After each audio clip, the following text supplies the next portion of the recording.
Something very strange is going on, and I'm here to tell you all about it. My name is Sarah, and these are my two friends and co-workers, Naomi and Ruth. Girls, say hi. Hi. Hello. Enough of the introductions. Here is the story. It all started a few days ago when Lazarus died. His life was just beginning at 40. 30. 35. A dashing man, chopped down before his prime. Yeah. As I was saying, Lazarus' sister Martha sent for me and the girls right after Lazarus died. They were in a hurry. It was a really hot day. So true. You see, we are professional mourners. We give the extra anguish and sorrow that every funeral needs to be memorable. It's our service in life. Girls, let's show them our stuff.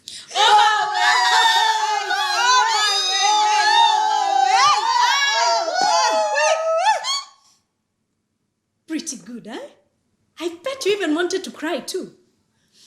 We normally rip our clothes off and pour ashes on our heads. It does nothing for our hair, but it does get everyone in the right mood. And all that for a reasonable fee. Too reasonable if you ask me. Forgive her. She's rather greedy. As I was saying, there we were in front of Lazarus' house, wailing our hearts out when this Jesus fellow shows up. He was a friend of the family. A very nice looking man. Forgive her. She's never been married before. Naomi, tell them what this Jesus fellow said to us.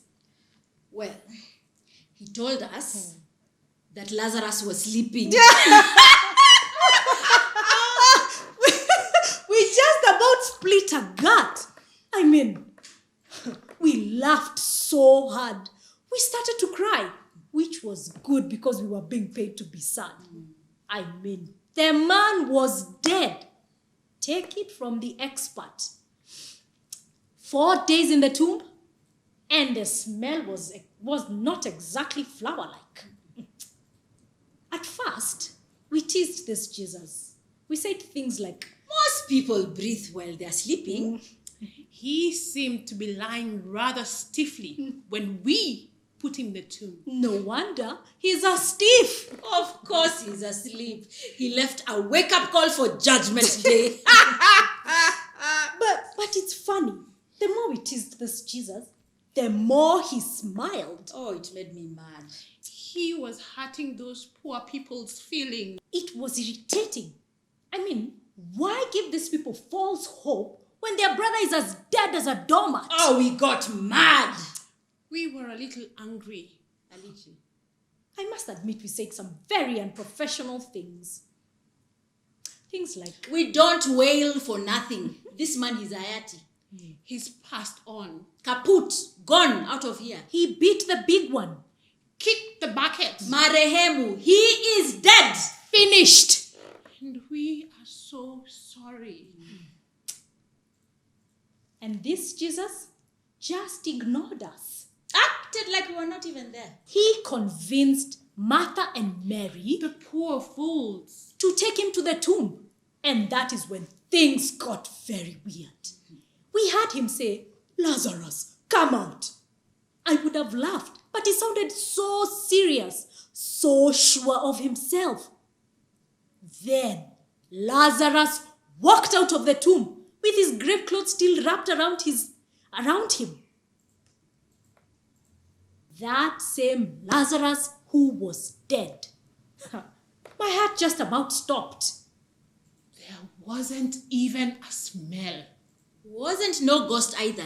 He was as alive as you and me. Mighty strange. Too strange if you ask me. Naomi, tell them what you always say. Only 2 things for sure in life. Death and taxes. Except now, there is only one. Taxes. But you know the worst thing about this whole thing? What? If this Jesus fellow has his way, we are all out of a good job. I mean, why be sad about death if you're just going to wake up and walk again? Kinda takes the fun out of things. Kind of depressing. Oh, cheer up, girls. This Jesus can't save everyone, can he? Of course not. There's bound to be lots of people who would rather stay dead.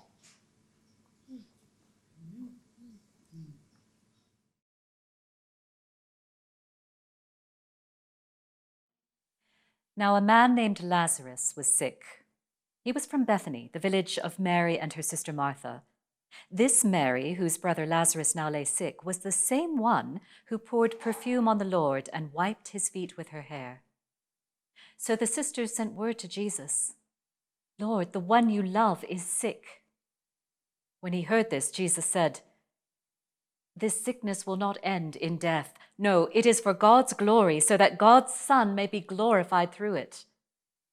Jesus loved Martha and her sister and Lazarus. Yet when he heard that Lazarus was sick, he stayed where he was for 2 days. Then he said to his disciples, "Let us go back to Judea." "But Rabbi," they said, "a short while ago the Jews tried to stone you, and yet you're going back there?" Jesus answered, "Are there not 12 days of daylight?" Jesus answered, "Are there not 12 hours of daylight? A man who walks by day will not stumble, for he sees by this world's light. It is when he walks by night that he stumbles, for he has no light." After he had said this, he went on to tell them, "Our friend Lazarus has fallen asleep, but I am going there to wake him up." His disciples replied, "Lord, if he sleeps, he will get better." Jesus had been speaking of his death, but his disciples thought he meant natural sleep. So then he told them plainly, "Lazarus is dead. And for your sake, I'm glad I was not there, so that you may believe. But let us go to him." Then Thomas, called Didymus, said to the rest of the disciples, "Let us also go, that we may die with him." On his arrival, Jesus found that Lazarus had already been in the tomb for 4 days. Bethany was less than 2 miles from Jerusalem, and many Jews had come to Martha and Mary to comfort them in the loss of their brother. When Martha heard that Jesus was coming, she went out to meet him, but Mary stayed at home. "Lord," Martha said to Jesus, "if you had been here, my brother would not have died. But I know that even now, God will give you whatever you ask." Jesus said to her, "Your brother will rise again." Martha answered, "I know he will rise again in the resurrection at the last day." Jesus said to her, "I am the resurrection and the life. He who believes in me will live even though he dies, and whoever lives and believes in me will never die. Do you believe this?" "Yes, Lord," she told him. "I believe that you are the Christ, the Son of God, who was to come into the world." And after she had said this, she went back and called her sister Mary aside. "The teacher is here," she said, "and is asking for you." When Mary heard this, she got up quickly and went to him. Now Jesus had not yet entered the village, but was still at the place where Martha had met him. When the Jews who had been with Mary in the house comforting her noticed how quickly she got up and went out, they followed her, supposing she was going to the tomb to mourn there. When Mary reached the place where Jesus was and saw him, she fell at his feet and said, "Lord, if you had been here, my brother would not have died." When Jesus saw her weeping, and the Jews who had come along with her also weeping, he was deeply moved in spirit and troubled. "Where have you laid him?" he said. "Come and see, Lord," they replied. Jesus wept. Then the Jews said, "See how much he loved him." But some of them said, "Could not he who opened the eyes of the blind man have kept this man from dying?" Jesus, once more deeply moved, came to the tomb. It was a cave with a stone laid across the entrance. "Take away the stone," he said. "But Lord," said Martha, the sister of the dead man, "by this time there is a bad odor, for he has been there 4 days." Then Jesus said, "Did I not tell you that if you believed, you would see the glory of God?" So they took away the stone. Then Jesus looked up and said, "Father, I thank you that you have heard me. I knew that you always hear me, but I said this for the benefit of the people standing here, that they may believe that you sent me."